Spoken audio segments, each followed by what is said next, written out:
on a donc appris que Roubaix faisait partie des 10% des communes qui votent le plus à gauche, que l'âge moyen des habitants de Marseille est inférieur à la moyenne nationale et que le 16e arrondissement de Paris, où on se trouve là, où est le studio de Radio France, eh bien, a un revenu moyen par habitant presque 4 fois supérieur à la moyenne nationale.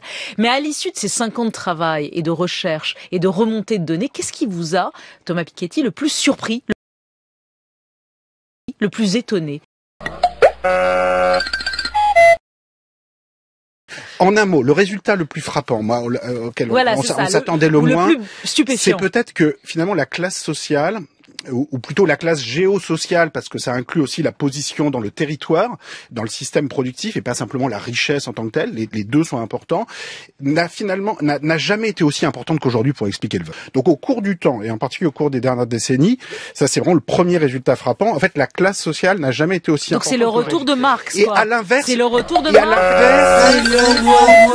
Et à l'inverse, l'identité est beaucoup moins importante qu'on croit. C'est-à-dire, pour reprendre ce chiffre, on explique 70% des écarts de vote avec la classe sociale, la profession, le revenu, etc. Si on rajoute la proportion d'étrangers, la proportion d'immigrés dans la commune, on passe à 72%, donc ça explique 2 points supplémentaires, c'est-à-dire rien du tout. C'est-à-dire qu'en fait, l'effet des origines est totalement absorbé par la profession, le revenu, donc c'est du social et c'est de l'économique dont il faut parler. Donc c'est vraiment, montre-moi ta déclinaison, et je te dirai pour qui tu votes. Où tu travailles. Et où tu travailles. Julia Cage.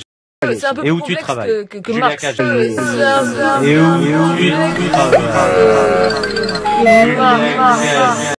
C'est pas simplement une classe sociale, c'est pas le conflit classiste entre les ouvriers et les patrons. Il y a la question des ouvriers, des employés, il y a la question du revenu, il y a la question du capital immobilier, puisqu'il est vraiment important, c'est que nous on parle de classe géosociale. Il y a vraiment la question de l'ancrage dans le territoire, et notamment est-ce qu'on vient de territoires plutôt urbains ou de territoires plutôt ruraux. Et ce qu'on va voir, c'est qu'aujourd'hui, dans le retour de la tripartition, cette dimension géographique urbaine-rurale, elle joue vraiment un rôle extrêmement important. Ça, Marx s'était passé complètement à côté parce que